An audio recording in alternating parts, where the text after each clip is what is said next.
morning and welcome to the fourth installment of Faculty Fridays with the History Department. My name is Scott, and today I'm going to actually go through artificial intelligence, but an aspect of AI that doesn't really get covered much, the actually building the hardware. So building a synthetic brain that can actually think, rather than looking at the programming aspect of things. And so what I have basically here today is a visual story for you. Basically going from this little thing right here, a transistor, which can only be turned on or off. It's basically a switch to being able to create a mechanical or electrical device that can think for itself. So from this to a synthetic brain. And how do we go from just on and off to a thinking machine? Now, this does cover a lot of content. This is what my students would normally do in the computer science class over a series of months. So I'm presenting it to you today as a visual narrative, rather than trying to get you to understand every single little aspect. Okay, so this is basically the topic that we're going to cover today. So we're looking at artificial intelligence, and we want to think about how do hardware engineers design a circuit that can think. Especially when we have transistors. If any of you have heard about Moore's Law, he predicted that the number of transistors on a dense integrated circuit will double every 2 years. What does that actually mean? What are transistors? What are integrated circuits? And what is this whole idea about taking transistors, which can only be on or off? How do we go from on-off to thinking? And that's what we're going to look at today. Now, my recommendations for this presentation are as follows. Don't try to think of all the little details. It's going to be overwhelming if you try to nitpick every single detail in this presentation. Instead, I want you to focus on the idea as a whole. So take a step back and look at the big picture, not each individual detail. Think of each diagram as a picture in a narrative and a story. And basically what we're going to do is we're going to go through this as a story of creation from A all the way through to Z. And finally, if you really want to get into it, I do have presenter notes for you, and then we can actually cross-examine and reference things to your heart's content if you really want to verify that what I am saying is in fact true. Okay, so our learning objectives today is to look at how can we design an electrical circuit that can think, that can perform logical operations, and to mimic the thought process of a human brain. So in order to do that, we're going to have to understand this idea of an algorithmic logic unit. After that, we need to understand what are logic gates, because we use logic gates to create an algorithmic logic unit. But first we need to understand what are logic gates and how are they made. And finally we need to understand the role of that transistor that I mentioned. What is this for and how do we use it? Quick question. Yes. Of the past, your transistor radio is this similar technology to that? Yes, transistor radios are made out of transistors. Transistors are at the heart of every single digital circuit known to humankind. Whether or not it's your watch, a computer, even your alarm clock or your toaster oven, the transistor is the circuit that has made the entire digital society possible. So what we're going to basically be doing is, rather than starting at the end, we've broken everything down. We're going to start at the smallest aspect and work our way back up this list. Alright, so logic gates. So let's take a look at what logic gates are and how do we represent them. Because we have different ways of representing logic gates if we're talking about computer science or computer engineering. So the first thing we want to do is understand these types of representations. So logic gates can be represented as one of two ways. As a function diagram and as electrical schematics. Now if we take a look, the function diagram to the left is a fairly simple pictorial representation. It doesn't show you what's inside the logic gate, how it works or why. It's just a visual representation that we use a lot in computer science to simplify a big complex idea. On the right we have an electrical schematic of that exact same logic gate, and this actually shows all of the parts that are used to build that logic gate. All of the resistors, transistors, the ground, the power supply, etc. Now, a computer engineer or potentially someone in physics probably would recognize these, especially if you teach physics electromagnetism, where someone in the math department or in computer science would probably be familiar with the symbols on the left. So we have two different ways of representing the same thing, and we use them for different purposes. So function diagrams are a lot easier to understand and read than electrical schematics, especially when we're looking at complex data. And as we get further in the presentation, you're going to start understanding why we want those function diagrams quite quickly. Therefore, function diagrams are typically used in computer sciences, but then the schematics typically get used in computer engineering. So looking at these logic gates, there's actually only 3 main logic gates. And if you can understand these 3 logics, you can go from basic digital circuits to the most advanced supercomputers. It only takes 3 basic logics. And these logics are the AND, the OR, and the NOT logics. Now once you understand AND or NOT, all of the other logics are created using a combination of these 3 bases. So if you can understand AND or NOT, just these 3 things, you can understand everything in computer science and engineering. So I want you to think about what we can do, essentially, with a logic gate, and what we can do by building a logic gate. So if we have a wire, we can basically turn that wire on, or we can turn it off. Okay? There's only 2 things we can do. Okay? Computers are binary. It's either on or off, 0 or 1. Okay? So it's fairly simple. Everything is basically true or false scenarios. So with a wire, we can either turn it on or we can turn it off. Now, the other thing we could potentially do is to inverse it. So if that wire was on, we could then turn it off or flip it. And that's basically the idea behind the NOT gate. Okay. What we're doing is whatever that original scenario was, we do the opposite. Okay. So pretty simple logic for the NOT gate. So here I have a simple animation of the circuit that performs the NOT function. When the switch is off, the light turns on. And when the switch is on, the light turns off. So this is a fairly simple logic gate to understand. Now what's happening in this is essentially the electricity is following the path of least resistance.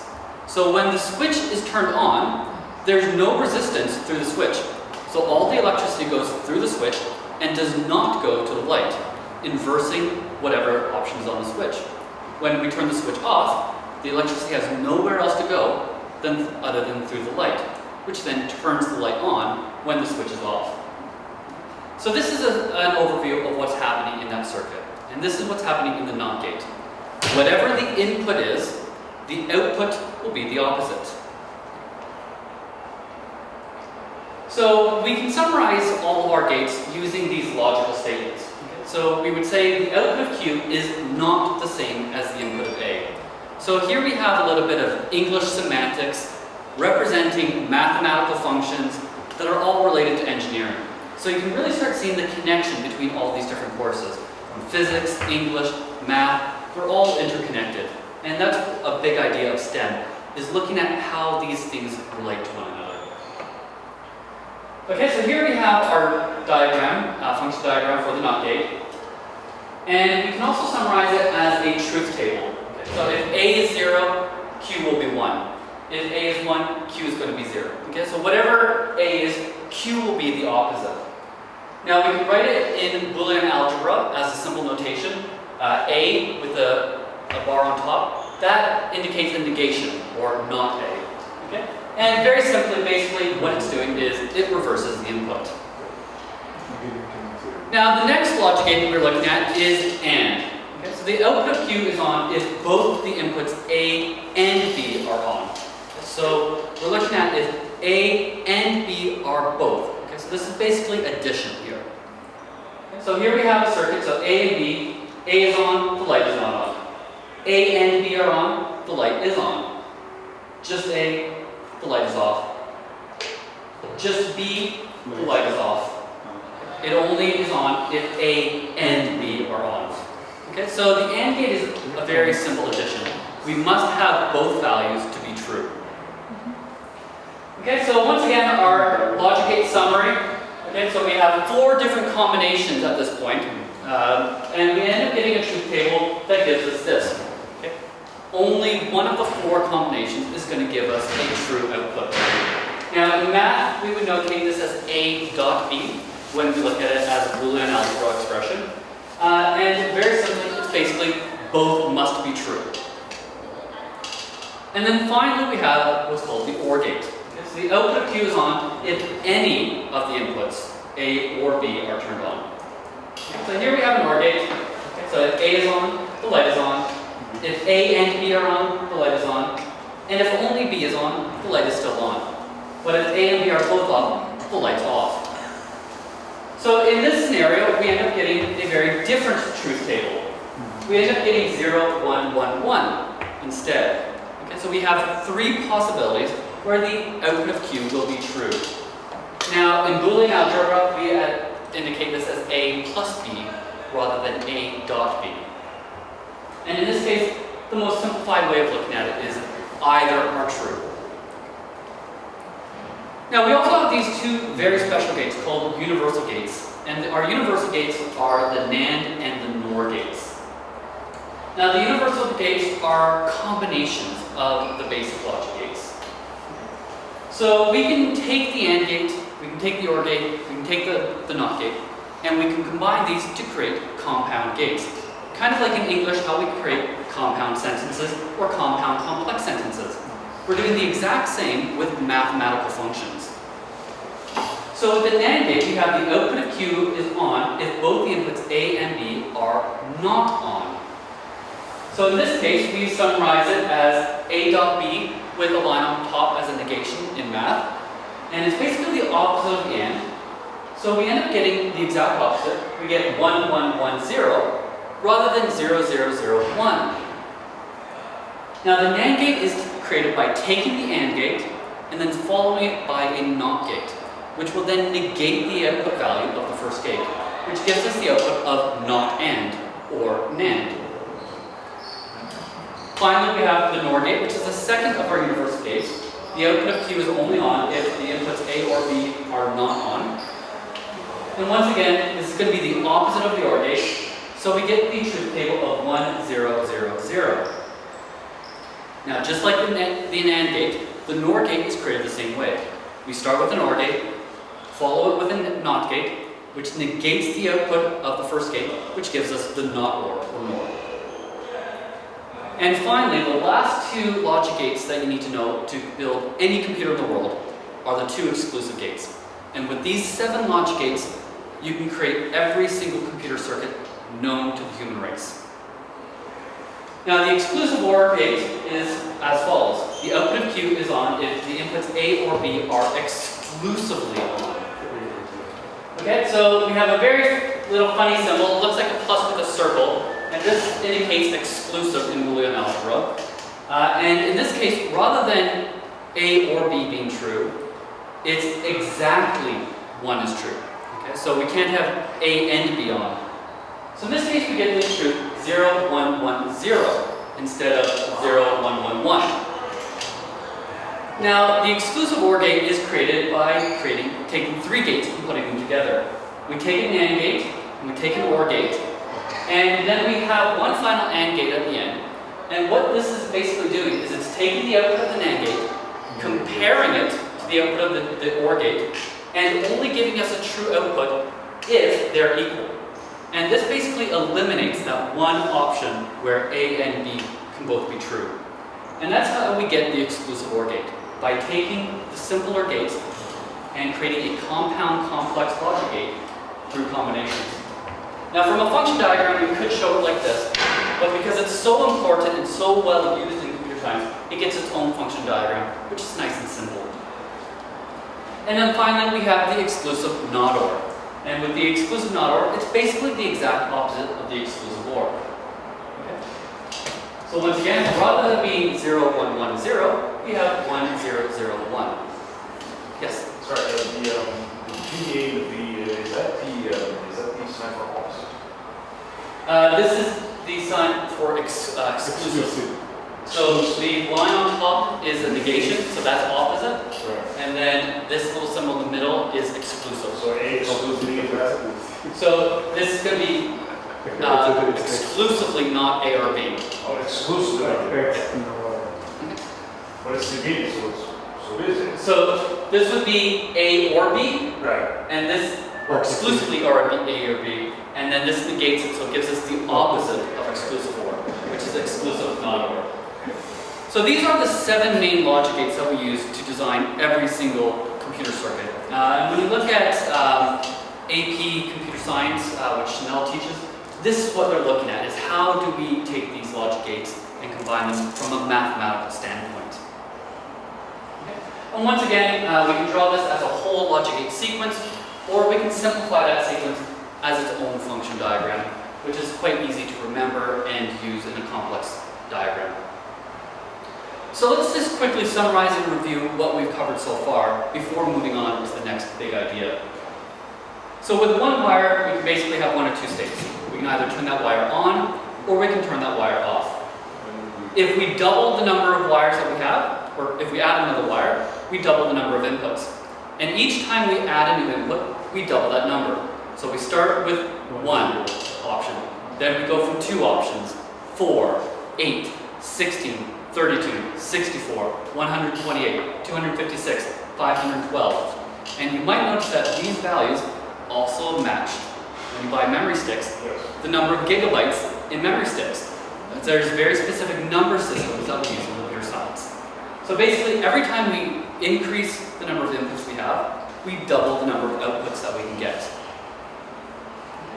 Now, as well with electrical states, we take the inputs and we can do multiple things with them. We can add them, we can exclude them, we can invert them, we can negate them. And this is the whole idea of computer design, is what can we do mathematically and in the physical world by taking these inputs and modifying the values of the outputs based on those inputs. Now the circuits that we use to do this are called logic gates. And logic gates are at the heart of every single digital circuit, whether or not it be your alarm clock at home or a supercomputer for NASA. Now we have 7 important logic gates that we need to understand for computer science. Only 7. Okay. We have the basic ones, the AND or NOT. We have the universals, the NAND and the NOR. And we have our exclusive, the exclusive OR and the exclusive NOT OR. And once we have these 7 components, we can build any computer in the world. Alright, so let's take a look at transistors. So the first set of logic gates that I showed you, they were actually using mechanical switches. So you would actually have to have a human go in and flip the switch mechanically. Now computers do not use mechanical switches. They use transistors. And a transistor is basically an electronic switch that can turn itself on or off based off of an input. Okay. So let's take a look at how we can use transistors to build the AND, the OR, and the NOT gates instead of using switches. Alright, so here I've replaced the function diagram for the NOT gate with the OR gate, the function diagram with an electrical schematic, and I have the NOT gate showing here, and we can take a look at how the electricity flows. Okay, so we have the input of A going into a transistor, and then we have the output of Q, and on the top we have the power coming into the circuit, and on the bottom we have the ground with the power going out of the circuit. Now, when A is 0, the switch is off, which means the power must go to the output. Now, if I turn the input of A on, the switch opens up, and the power goes straight to the ground, because there's no resistance. It's the easiest path for the electricity to go. So rather than going to the output, it avoids the output and goes to the ground. Okay, so we have basically proven the NOT gate using transistors. So let's do the same thing with the AND gate. Okay, so right now both A and B are turned off. So the power can go to the first transistor and can go no further. So the output of Q is off. If I open up A, well, the power can go to B, but it still can't go to the output. If I open up B, it doesn't matter because the power can't get to B through A. But if I open up both A and B, the power will go down through the output. And it will go through the output because we have a resistor here to prevent it to go from the ground. Alright, and with the OR, we have a slightly different layout. So right now, power can go to both A and B, but it can't get to the output. If I open up A, the power can go through transistor A out to the output.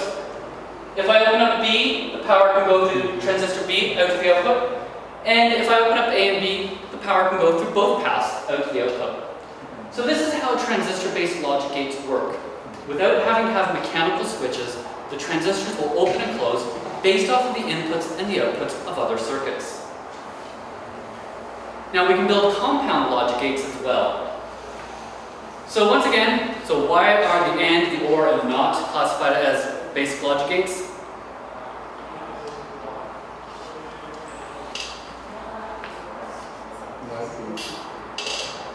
Alright, so AND or NOT are the basic logic gates. They're the basic building blocks of everything else. Okay, so computer design is basically like Lego. We're just snapping together logic gates until we build something that's way cooler. Okay, so for the example, the NAND gate, we created using a combination of the AND and the NOT. So the NAND gate should look like this as an electrical schematic. Now if we look on the left-hand side, you can see the NOT gate. And if we look on the right-hand side, we have the NOT gate. Or sorry, on the left side we have the AND gate, on the right side we have the NOT gate. So we're taking the output of the AND gate, funneling it in to the input of the NOT gate, and then we get the final output of the whole system.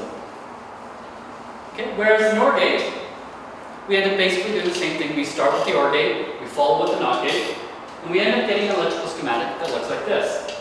On the right-hand side, left-hand side, we have the OR gate, and on the right-hand side, we have the NOT gate. Okay, so once you know how to build those three basic logic gates, you can then combine what you know to build more complex gates. Much like in English class, once you know how to build a sentence root, you can then add adjectives or verbs to build up the sentence to create a compound complex sentence. Now, another thing that we look at in computer design is simplification. Okay, we always want to make computers smaller, faster, more efficient. So we can take complex gates like this and we can simplify them and still get the same output. Okay, so here we have the NAND gate. Okay, so we have our AND on the left side, our OR NOT on the right side. But we can simplify this to this, eliminating a whole set of circuitry. Now this will give us the exact same output even though we have a different design schematic. And this is one of the reasons why in computer science we use function diagrams rather than electrical schematics, because there's more than one way to design a circuit. And engineers are constantly finding new and innovative ways to make things smaller and more efficient. But let's go and prove the second logic gate to see if it does in fact do what we want. Alright, so we have our NAND gates, and in this case, when A and B are both off, the power can only go to our output. If B is on, well, power can't get to B, so our power still goes to the output. If A is on, power can't get to the ground, so the power still goes to our output. And if A and B are on, the power goes straight to the ground and doesn't go to our output. So we end up getting the exact same truth, 1110, for our NAND gate, even though the circuitry is very different. And this is one of the things that computer engineers are constantly trying to do, is look at how do we simplify circuits to make our computers more efficient and to make them better.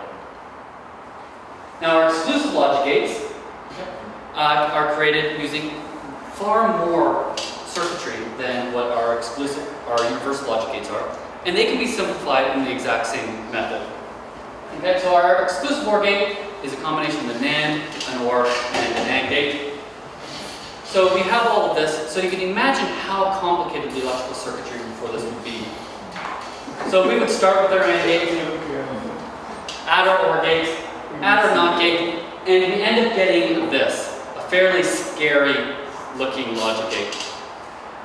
Now we can prove this, so there's our AND gate, there's our OR gate, there's the NOT gate to make the first one an AND, and then our final AND gate.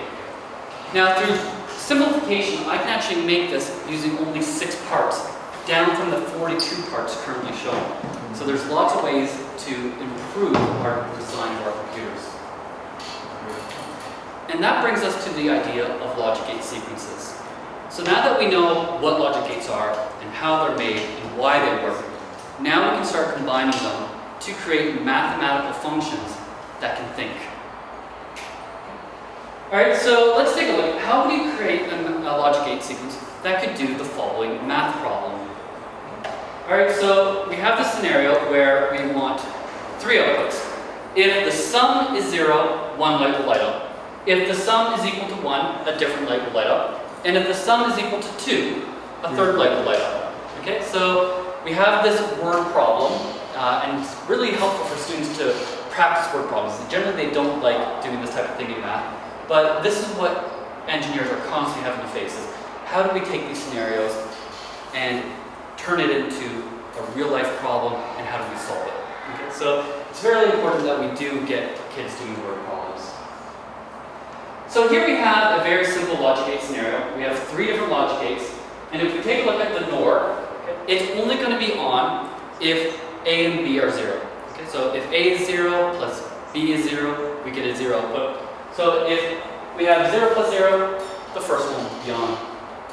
Now the exclusive OR will only be on if we have a value of 1.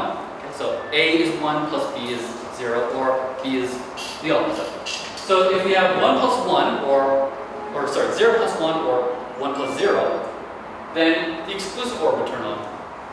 First, if we had 1 plus 1, okay, the only time that 1 plus 1 would be on would be the AND gate, because we need A and B to be on. Okay, so here we have a very simple circuit that can give us the output of a basic math problem.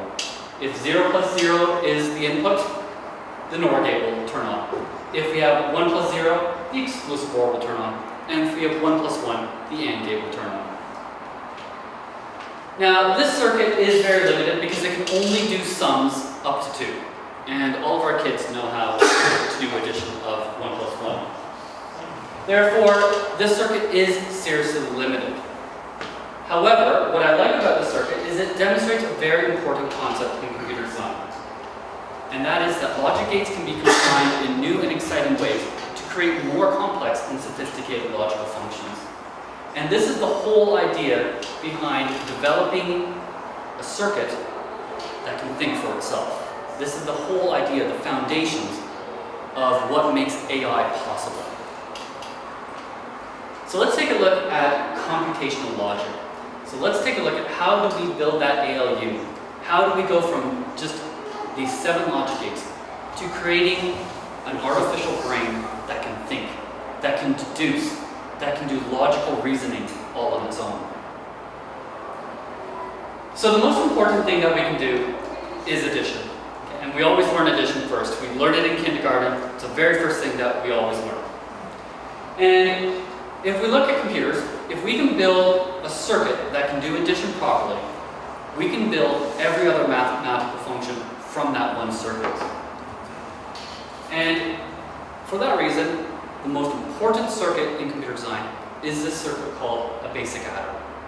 If we can build a circuit that can add, we can do everything else. It all starts with addition. Okay, so if we take a look at subtraction, for instance, usually we learn subtraction seconds in school. And we can think of subtraction by addition. So we can do subtraction by adding a negative number. So we can do x equals 5 minus 3 as x plus negative 3. So if we have that simple adder that can do addition, we can also do subtraction. Multiplication. Okay. Just add it multiple times, exactly. Okay, so 2 times 4 is this 2 plus 2 plus 2 plus 2. Now division's a little bit trickier, but we can still do it. Okay, so essentially what we do is we subtract the dividend by the divisor until we get a 0 remainder. And then we count up how many times we did the process to get the final answer. Okay, so 8 divided by 2 is the same as 8 subtracted by 2 minus 2 minus 2 minus 2, which is the same as 8 plus negative 2 plus negative 2 plus negative 2 plus negative 2. And we count how many times the circuit had to do the process in order to get 0. And that's our quotient. Okay. So once we can do addition, we can do every single mathematical operation known to anyone. And through math, we can simplify every other decision with logic. So let's take a look at how to create a real simple adder circuit that can calculate any value, not just 1 plus 1. Alright, so the first thing we need to do is we need to understand the rules for binary arithmetic. Okay, so we have to learn a whole new set of math. And I'm going to tell you, the rules for binary arithmetic are actually really easy. So we have 5 rules in total. 0 plus 0 is 0. 0 plus 1 is 1. 1 plus 0 is 1. 1 plus 1 is 0, carry the 1. And 1 plus 1 plus 1 is 1, carry the 1. Okay? Now you have to think that with binary, we only have the options of 1 or 0. So as soon as we hit 2, we have to carry it to a new column. Okay? So if we take a look at all of our different possibilities, we have value a plus b, and depending if the number gets too big, we might have a carryover. So 0 plus 0 is 0, 1 plus 0 is 1, 0 plus 1 is also 1, and 1 plus 1 is 0, carry the 1, which gives us 1, 0. Not 10, but 1, 0. Alright, so we have three different combinations here. If you take a look, we would have 0, 1, 1, 0, and essentially we have 0, 0, 0, 1.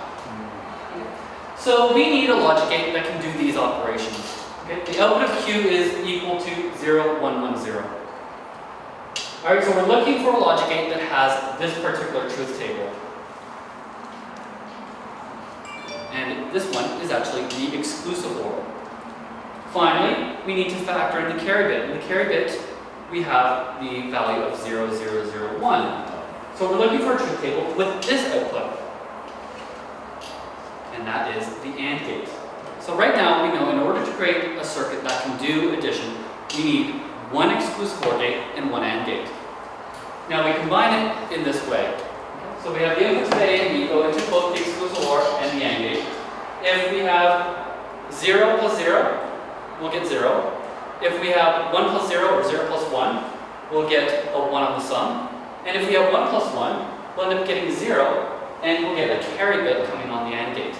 So we now have a circuit that can do the addition of two binary bits. So the next step in creating our synthetic brain is creating what's called a full adder circuit. And so we can do simple addition, but now we need to expand it to create more complex mathematical computations. So once again, just a quick review with our rules for binary arithmetic. 0 plus 0, we end up getting 0 and 0. 1 plus 0, we get 1 and 0 on our outputs. And essentially, we do have a circuit that can do simple addition. But in order to do complex addition, we actually need to calculate three values. Because rule number 5 was 1 plus 1 plus 1 is 1, carry the 1. So we actually need to think about three values for basic addition. Alright, so we have the value from input A, we have the value from input B, but we also have the carry bit from the previous operation. We need to add that into our new total. So we need to think about how can we expand the simple adder to give us the values of A, B, plus adding Q from the previous operation. Now essentially, before I give you the answer, we need two simple adders. We're going to combine them together. One simple adder will add A plus B, and then we're going to take the sum of A plus B and add it to Q. And then we need one logic gate at the end of the sequence to basically finalize the operation. Alright, and this is our full adder circuit. And you can see we have a basic adder here, a basic adder here, and then we have an OR gate here. So we add A plus B, and then we add the sum, or the carry bit from the previous operation, to the value of A plus B to give us a final output. And this will allow us to calculate larger numbers. Now the full adder circuit can then be daisy chained together to create a more complex series. So here we have one full adder chained into another full adder to allow us to calculate bigger numbers. So the first one would have allowed us to count up to 3. The next one, we add more inputs, so then we're going to actually be able to count up to 8. The next one would allow us to count up to 16, etc. Now, since drawing this is very tedious, and especially if you're a student, you don't want to draw that 20, 30 times. The full adder has its own function diagram because it's so important in computer design. So we take this full logic gate sequence and we simplify it from this to this. Okay, so we have a very nice simple logic gate. We still have all the same inputs and outputs, input of A and B, the carry in and the carry out, and the sum from the operation. And we can combine multiple full adders in series like this to create a more complicated circuit.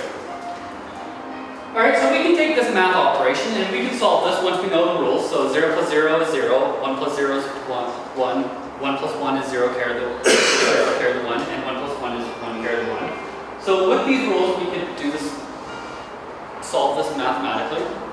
But we can also have our new circuit do this calculation for us without us even having to tell it what to do. So we take our circuit and we plug the values. So we have input values from A. We then take our input values from B. And now the circuit is going to be able to automatically calculate. We get our sum, our carry, our sum, our carry, our sum, our carry. And if you take a look, you read across the bottom, and we actually get the same value coming out of our circuit as what we solved mathematically using paper and pencil on the previous slide. Okay, so we now have the circuit that can do calculations of fairly large numbers. And if we wanted to do a bigger number, we just add another circuit in series. And we can add more adders indefinitely. So we'll never actually reach the limit of what can theoretically be calculated. So that brings us to the next thing that we need in order to make our artificial brain. And this is decoders and multiplexers. Now, in order to create an algorithmic logic unit, we need the ability to modify our adder circuit to do additional operations. We need to be able to add subtraction, we need to be able to create multiplication, etc. So this means we need the ability to make decisions. Now to do this, we're going to need to add some circuits. Okay, so for us to be able to do subtraction, we need to be able to flip B from a positive number to a negative number. So we need a circuit that's called a B negate. Now once we have that B negate circuit, we also need a circuit that can select between B or B negate. We need a circuit that can choose from positive B or negative B, so that we can choose addition or subtraction. And this circuit is called a multiplexer. Now, a multiplexer basically allows us to take the inputs of either A or B and select which of those values we want. But in order to build this multiplexer, we need another circuit called a decoder. Now, a decoder is a very simple circuit, and it basically just tells us if something is true or false. Okay? So if the input is on, one wire will be on, and if the input is off, a different wire will on. So this basically tells us if the input is true or false. Okay? Very simple mathematical logic.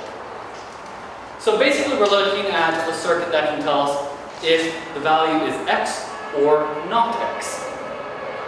And this is our decoder circuit right here. Okay, so fairly simple to actually follow through. If X is on, the power will go to X. If X is off, the NOT gate will turn not X on. And it will allow us to be able to determine if X was true or false. And this is our decoder. So from a single input, we can get two outputs. And this allows us to create a circuit called a multiplexer. So here we can see our decoder right there. And what essentially happens is we use the decoder to select if we're going to use the value from A or B.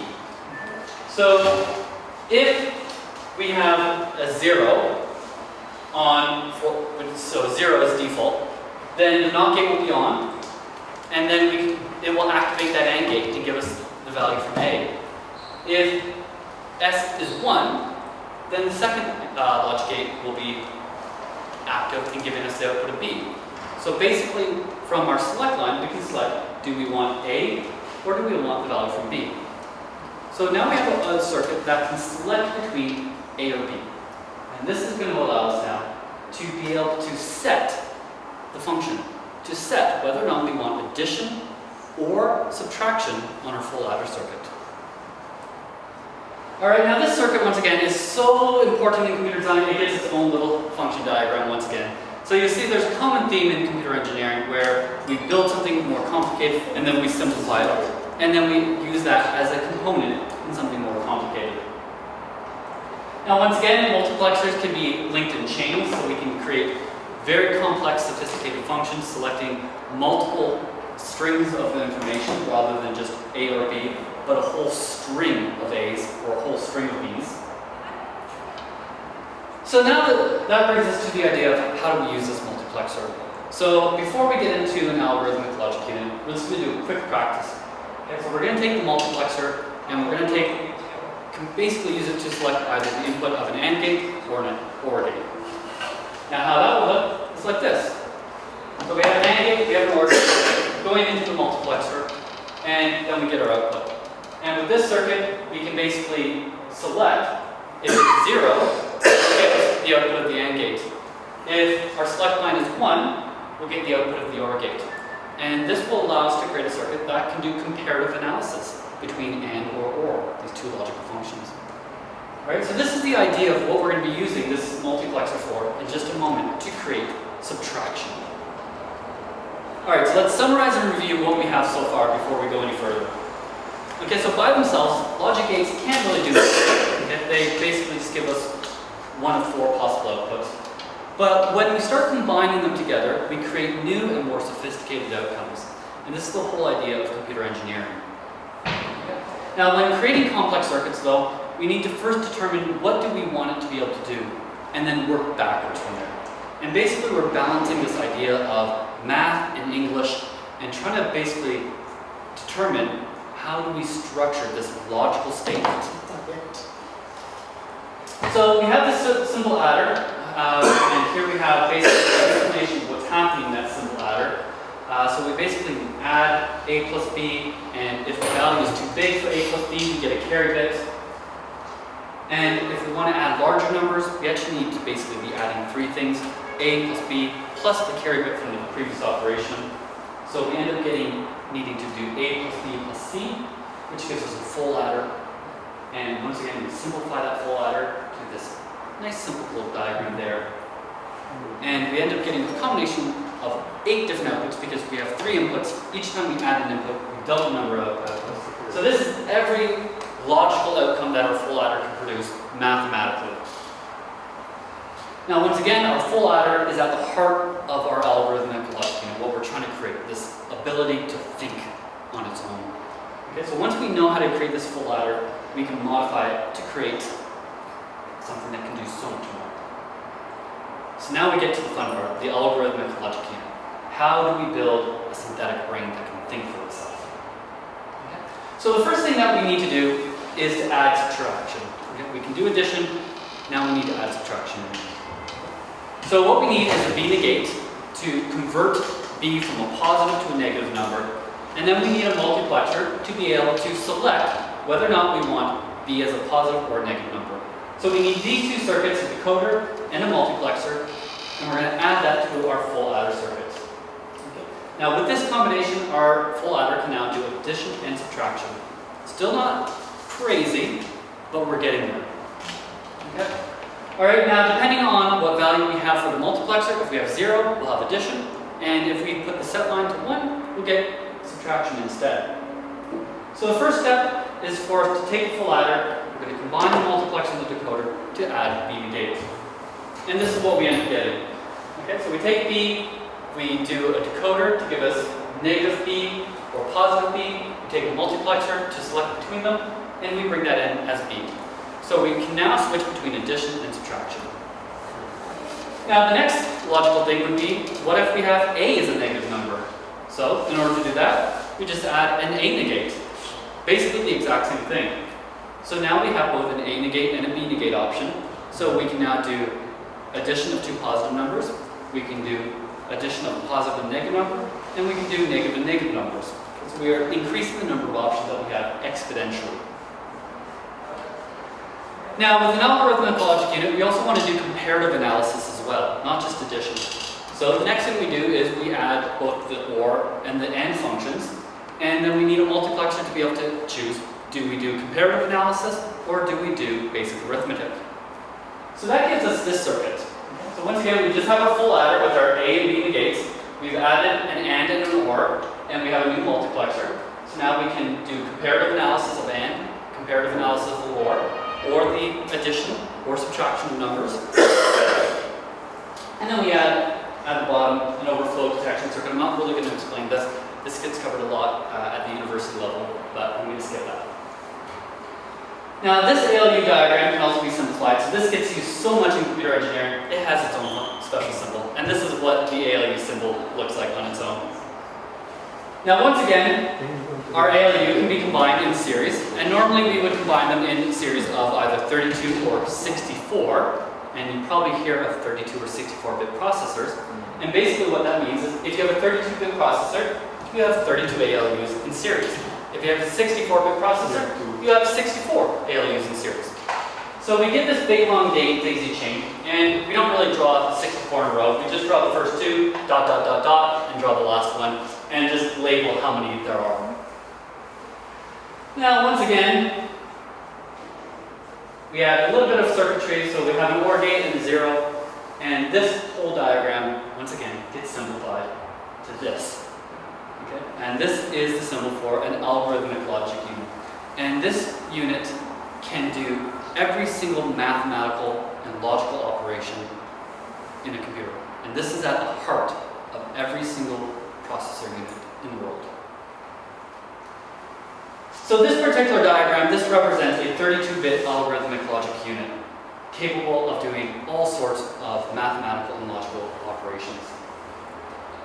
Now, this ALU gets used within the computer as a super thinking machine. So we end up having the algorithmic unit, which does all the thinking, but in order to be able to think, we also need memory to be able to remember facts and information.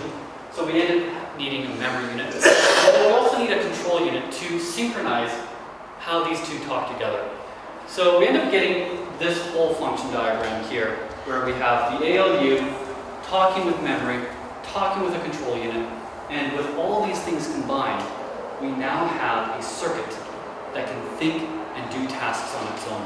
It can do mathematical operations, it can deduce logical outcomes, all on its own without interventions from a human. Now, to make that a little bit simpler, here's a slightly simpler diagram of the exact same thing. So within your central processing unit, you have a control unit and your algorithmic logic unit, and you have registers, so you have memory. Okay, so this is where your information is stored. Okay, this is like short-term memory. Your control unit is kind of like your heart, controlling everything in your body, keeping everything flowing, and your algorithmic logic unit is your brain. And that creates your CPU. And that connects to your RAM, your random access memory in your computer, and then your input and output devices. And this is what's at the heart of the mechanical side of artificial intelligence. How do we build an android or some form of synthetic intelligence that can be able to think, that can mimic human thought? Okay, so this is how we do the electrical side of things. So just in closing, I'm just going to do a quick zoom into a microchip. So right here I have a single transistor, and this is about 5 by 5 millimeters. But on our current microchips, the number of transistors on an integrated circuit doubles every year. And we're now up to about 3 to 4 billion, depending on the microchip that you have, on a single chip. So this, you can actually see. But on modern circuits, we now have billions on a chip this size. So let's take a look at what this actually looks like.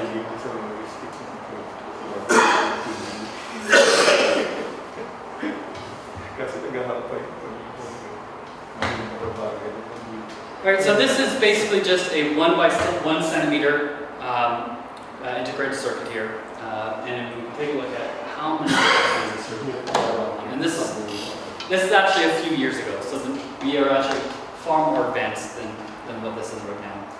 But whether or not you are dealing with logic gates, where we're dealing with transistors that you can actually feel and hold, that are tactile, or if we're dealing with modern technology, all it is miniaturization, but the concepts are the exact same.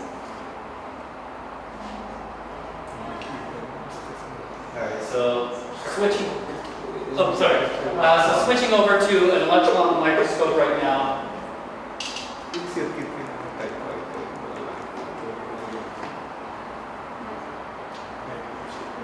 Alright, so we're down to 1 millimeter, and you can start to see all the circuitry coming in.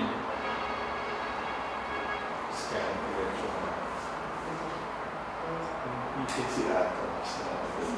At some point, we'll start like I don't know, regarding the ability for AI to process. I mean, at some point, like the physics produces like a hard limit, right? Like we lose like some kind of, because we're down to like microns now. Yeah. At some point, you just have this. So that's physics of it just says like not. Yeah. So that's where when we look at simplifying the logic gates, can we minimize the amount of circuitry that we need to be able to perform the same outcome? That produces less heat. So we don't have the technology yet to create the technology that we are going to create. But when we look at the technology of tomorrow is going to create the technology of the day after. So we don't even know where we're actually going to be able to achieve yet. Because right now we can only comprehend what we can create with what we have now. But we haven't even created what we are going to have to create the next step. So what scale of AI would need? We're talking like nanometers? Like at what point does it become like a thing? Well, right now, with current technology, we have circuits that can perform every single logical outcome. And with AI programming, essentially what we're trying to do is to create mathematical algorithms that are so sophisticated that it appears to mimic human intelligence. But you're basically living within a realm of set rules. Now, what's kind of interesting that's happening right now in MIT, on a different side, is they're actually retrofitting viruses, and they're actually growing components. And right now they're working on using a modified version of HIV, combining it to create the same protein as an electric eel, and they're using it to grow a synthetic battery. Shock you with No, not basically a battery that can be grown, that could power a computer. So we're actually looking at how can we re-engineer viruses to grow the circuitry that we need. And that's something that's kind of really interesting.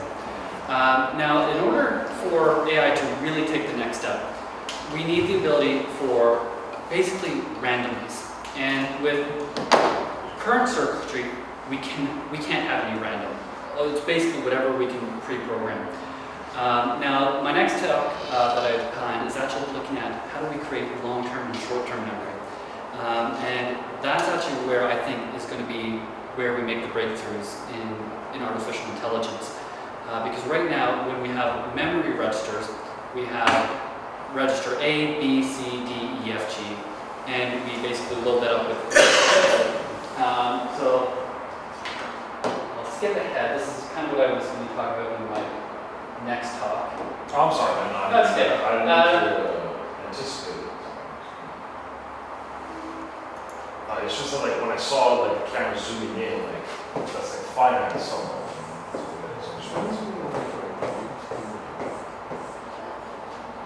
So if we think about this as a whole bunch of memory blocks, we could load different programs into each block.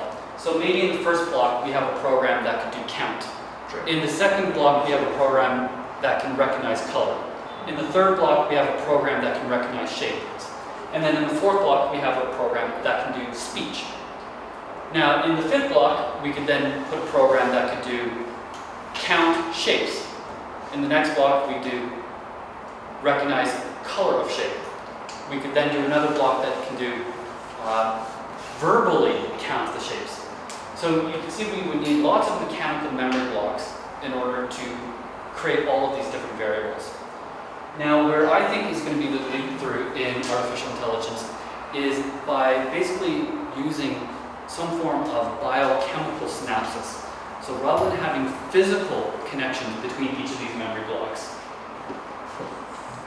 a physical connection like this, which is what we have in current transistor-based technology, is we would end up having some form of still having a memory block that can store information the way that a computer would do.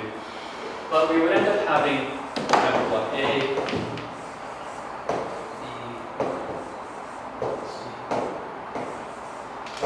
so I'm just going to only draw 4 blocks instead of a series of 8. But if we have count, color, shape, and speech, if we could form a biochemical synapses the same way as the human brain works, then basically the entity could create its own synapses. So it knows basically on its creation how to recognize shapes or color. Just like humans, we are born with genetic memory. And as we encounter things, we create connections between various memory blocks in our brains to learn new things. And that's what babies do, is they learn through doing. So essentially, with the ability to have the biochemical synapses forming within a digital memory block, the computer comes into a situation where it sees shapes and colors and it forms a synapsis. It finds that it has multiple and it forms a synapsis. It forms a synapsis this way. It then forms another synapsis this way.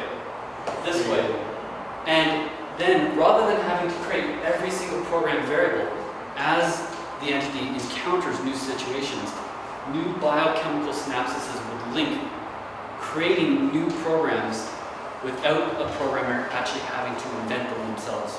And that's where I believe breakthroughs in artificial intelligence will actually be, is when we move away from a mechanical, rigid structure of memory blocks and move to a form of biochemical synapses, where we are basically creating not a carbon-based, but a silicon-based life form that mimics the same way that we create and learn ourselves.